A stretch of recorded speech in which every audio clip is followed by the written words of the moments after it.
नमस्कार, स्वागत है आपका सूत्रा नेटवर्क में। चलिए नजर डालते हैं आज की मुख्य खबरों पर। नेपाल में जेन ज़ी विरोध प्रदर्शनों के बाद प्रधानमंत्री केपी शर्मा ओली ने इस्तीफा दे दिया, जिसके बाद देश में राजनीतिक संकट गहरा गया। सेना शांति बहाल करने में जुटी है। वहीं राष्ट्रपति रामचंद्र पौडेल ने प्रदर्शनकारियों से संवाद किया। अंतरिम सरकार के नेतृत्व के लिए पूर्व मुख्य न्यायाधीश सुशीला कार्की का नाम सामने आया है। काठमांडू के मेयर बालेन शाह और जेन ज़ी संगठनों ने उनके नाम का समर्थन किया है। सुशीला कार्की ने कहा, मैं राष्ट्र हित में काम करने के लिए तैयार हूँ। कठिन समय में नेपालियों को एकजुट होना होगा। सोशल मीडिया बैन और भ्रष्टाचार के खिलाफ निकले इस आंदोलन में 30 लोगों की मौत हुई है। सेना प्रमुख जनरल अशोक राज सिंहदेल विभिन्न ग्रुपों से बातचीत कर रहे हैं, जबकि असली जेन ज़ी नेतृत्व पर अभी भी विवाद है। कहा यह भी जा रहा है कि जनरल सिंहदेल 12 अन्य ग्रुपों से भी मिल रहे हैं, जो असली जनरेशन ज़ी होने का दावा कर रहे हैं। इनमें कुछ राजशाही समर्थक और अन्य ग्रुप भी शामिल हैं, जिन्हें कई लोगों ने सोमवार की जेन ज़ी रैली में घुसपैठ करने वाला बताया है। अमेरिकी राष्ट्रपति डोनाल्ड ट्रंप ने फिर प्रधानमंत्री नरेंद्र मोदी को अपना खास दोस्त बताते हुए भरोसा जताया कि भारत अमेरिका ट्रेड डील जल्द फाइनल होगी। वहीं उनके सलाहकार पीटर नावारो ने भारत पर हमला बोलते हुए कहा कि भारत अमेरिकी बाजार तक पहुंचने के लिए बेचैन है और रूस से तेल खरीद कर यूक्रेन युद्ध को बढ़ावा दे रहा है। उन्होंने भारत पर भारी टैरिफ और अमेरिका के साथ अनुचित व्यापार का आरोप लगाया। ट्रंप ने सोशल मीडिया पर लिखा कि दोनों देशों के बीच बातचीत जारी है और कोई मुश्किल नहीं आएगी। हालांकि अमेरिकी टैरिफ और रूस भारत तेल व्यापार के चलते रिश्ते तनावपूर्ण बने हुए हैं। अमेरिका की ओर से टैरिफ लगाए जाने और भारत के रूस से तेल खरीदने को लेकर दोनों देशों के बीच संबंध 2 दशकों में संभवतः सबसे खराब दौर से गुजर रहे हैं। ट्रंप ने भारत पर 25% रेसिप्रोकल टैरिफ और रूसी तेल की खरीद के लिए अतिरिक्त 25% टैरिफ लगाया। इससे भारत पर कुल शुल्क 50% हो गया, जो दुनिया में सबसे अधिक है।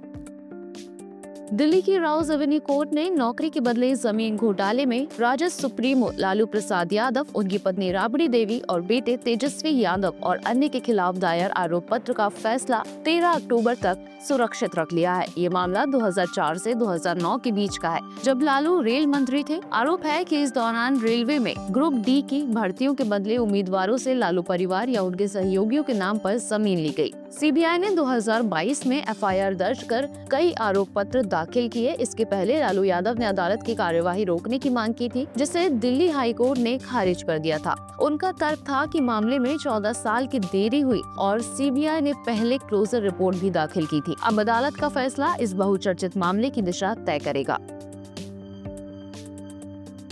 भारत निर्वाचन आयोग ने बिहार के बाद अब पूरे देश में विशेष गहन पुनर्निरीक्षण कराने की तैयारी शुरू कर दी है। बुधवार को नई दिल्ली स्थित भारतीय अंतर्राष्ट्रीय लोकतंत्र एवं निर्वाचन प्रबंधन संस्थान में हुई बैठक में मुख्य निर्वाचन आयुक्त ज्ञानेश कुमार ने सभी राज्यों और केंद्र शासित प्रदेशों के मुख्य निर्वाचन अधिकारियों से कहा कि वे बिहार में आए अनुभवों और चुनौतियों को ध्यान में रखकर तैयारी करें। बैठक में ये भी सुनिश्चित करने के निर्देश दिए गए कि किसी भी मतदान केंद्र पर 1200 से अधिक मतदाता न हो और सभी राज्यों में समान रूप से एसआईआर लागू किया जाए।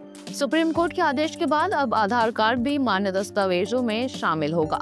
सीईओ बिहार ने अपने अनुभव साझा किए और बताया कि किस तरह रणनीतियों, बाधाओं और सर्वोत्तम प्रथाओं से प्रक्रिया को सफल बनाया गया। आयोग ने ये भी दोहराया कि कोई पात्र नागरिक सूची से छूटे नहीं और कोई अपात्र शामिल न हो।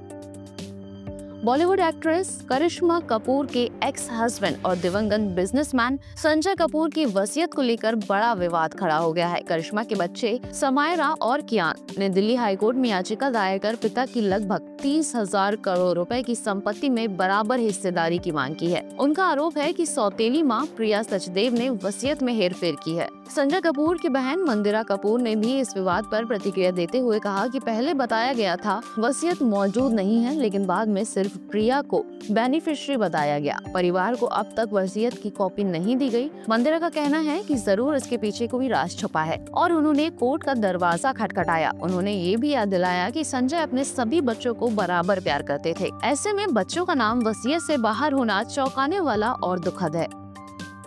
एशिया कप टी20 में भारत ने यूएई को 9 विकेट से रौंदकर धमाकेदार जीत दर्ज की है। ये टूर्नामेंट के इतिहास में दूसरी बार है जब भारत ने इतने बड़े अंतर से जीत हासिल की। पहले बल्लेबाजी करते हुए यूएई की टीम महज 57 रन पर सिमट गई। कप्तान मोहम्मद वसीम और अलीशान शराफू ने अच्छी शुरुआत दिलाई थी, लेकिन भारतीय गेंदबाजों ने इसके बाद कहर बरपा दिया। कुलदीप यादव ने 4 विकेट, शिवम दुबे ने 3 विकेट, जबकि अक्षर पटेल, जसप्रीत बुमराह और वरुण चक्रवर्ती ने एक विकेट चटकाए। लक्ष्य का पीछा करते हुए भारत ने सिर्फ 27 गेंदों में जीत पूरी कर दी। अभिषेक शर्मा ने 16 गेंदों पर 30 रन बनाए, वहीं शुभमन गिल 20 रन बनाकर नाबाद लौटे। कप्तान सूर्य कुमार यादव ने छक्का लगाकर मैच खत्म किया। ये जीत भारत की एशिया कप इतिहास में सबसे तेज और एक तरफा जीतों में शामिल हो गई है।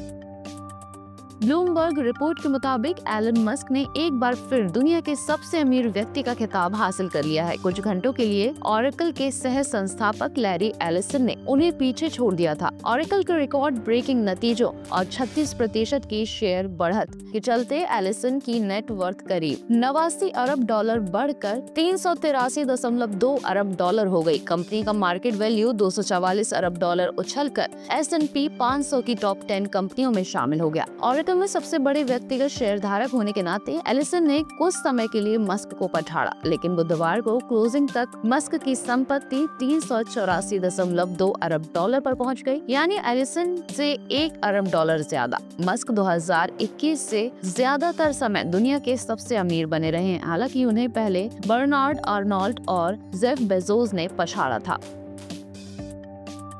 अमेरिकी राष्ट्रपति डोनाल्ड ट्रंप के करीबी और राइट विंग एक्टिविस्ट चार्ली कर्क की गुरुवार को गोली मारकर हत्या कर दी गई। घटना ऊटा वैली यूनिवर्सिटी में हुई जब वे डिबेट प्रोग्राम में शामिल थे। माइक पर बोलते समय एक हमलावर ने उन पर गोली चलाई जो उनकी गर्दन में लगी। उन्हें अस्पताल ले जाया गया, लेकिन डॉक्टरों ने उन्हें मृत घोषित कर दिया। किर्क की हत्या पर ट्रंप ने गहरा दुख व्यक्त किया और सोशल मीडिया पर लिखा, महान चार्ली किर्क अब इस दुनिया में नहीं रहे। अमेरिकी युवाओं को उनसे बेहतर कोई नहीं समझ पाया। उन्होंने किर्क की पत्नी और परिवार के प्रति संवेदनाएं जताई। ट्रंप ने देश भर में राष्ट्रीय शोक का ऐलान किया और आदेश दिया कि रविवार शाम 6 बजे तक अमेरिकी झंडे आधे झुके रहेंगे। व्हाइट हाउस ने भी ट्रंप का वीडियो साझा किया, जिसमें उन्होंने अमेरिकी नागरिकों से किर्क की मूल्यों, बोलने की आजादी, नागरिकता, कानून का सम्मान और देशभक्ति को अपनाने की अपील की है।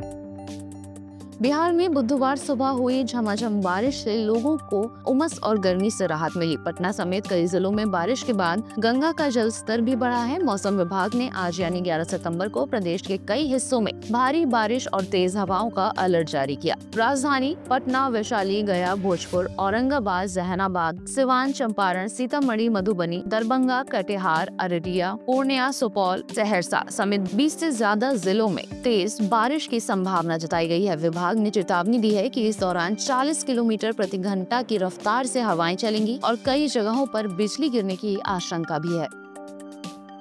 लगातार 9 महीने की गिरावट के बाद अगस्त 2025 से खुदरा महंगाई बढ़ने का अनुमान है। CMIEE रिपोर्ट के मुताबिक खाने पीने की वस्तुओं की कीमतों में उछाल से खुदरा महंगाई 2.8% तक पहुंच सकती है, जबकि जुलाई में घटकर 1.55% पर आ गई थी, जो 6.5 साल का न्यूनतम स्तर था। ये बढ़ोतरी RBI की 2% निचली सीमा को पार कर जाएगी। रिपोर्ट के अनुसार अगस्त में खाद्य वस्तुओं की कीमतें मासिक आधार पर 0.6% बढ़ी। सब्जियों की महंगाई मई से जारी है, हालांकि अगस्त में इसकी रफ्तार कुछ धीमी हुई। प्याज के दाम बढ़े जबकि आलू सस्ते हुए और हरी सब्जियों की आवक बढ़ने से राहत मिली। दूसरी ओर तेल और वसा की महंगाई 19.2% से बढ़कर 22.4% हो गई। सरसों और नारियल तेल में सबसे ज्यादा उछाल देखा गया। चीनी और कन्फेक्शनरी उत्पादों की महंगाई 4% के पार पहुंच गई। राहत की बात है कि अनाज और दालों की कीमतें स्थिर या घटती दिखी।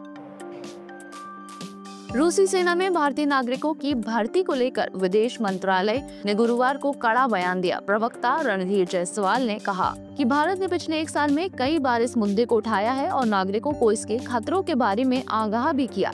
उन्होंने बताया कि दिल्ली और मॉस्को दोनों जगहों पर रूसी अधिकारियों ने इस प्रथा को समाप्त करने और भर्ती किए गए भारतीयों को वापस भेजने का अनुरोध किया है। जायसवाल ने कहा कि सरकार प्रभावित भारतीयों के परिवारों से संपर्क में है और उनकी सुरक्षित वापसी सुनिश्चित करने के लिए प्रयासरत है। साथ ही उन्होंने नागरिकों से अपील की कि वे किसी भी तरह के ऐसे प्रस्ताव से दूर रहें जिसमें उनकी जान जोखिम में हो। उन्होंने स्पष्ट कहा, रूसी सेना में शामिल होना खतरे से खेलने जैसा है। भारतीय नागरिक सतर्क रहें और ऐसे ऑफर्स को नकार दें। अब समय है भारत के गौरवशाली अतीत की आज की कहानी का। मेवाड़ के महान राजपूत योद्धा राजा महाराणा प्रताप जी को साहस और स्वतंत्रता का प्रतीक माना गया है। कुंभलगढ़ में जन्मे उन्होंने 1572 में गद्दी संभाली और शक्तिशाली मुगल सम्राट अकबर को चुनौती दी। विदेशी शासन के आगे झुकने से इनकार कर दिया। 1576 में हल्दी घाट के युद्ध में अपने वफादार घोड़े चेतक के साथ उनका वीरतापूर्ण प्रदर्शन वीरता की एक अमर गाथा बन गया। अरावली के जंगलों में कठिनाइयों के बावजूद महाराणा प्रताप ने कभी आत्मसमर्पण नहीं किया और बाद में चित्तौड़ को छोड़कर मेवाड़ के अधिकांश हिस्से पर पुनः अधिकार कर लिया। आज भी उनकी विरासत और भारतीय इतिहास में प्रतिरोध, सम्मान और राजपूत गौरव के प्रतीक के रूप में चमकती है। ऐसी ही और भी तमाम खबरों को देखने के लिए सब्सक्राइब करें, बेल आइकन पर प्रेस करें और विजिट करें हमारी वेबसाइट।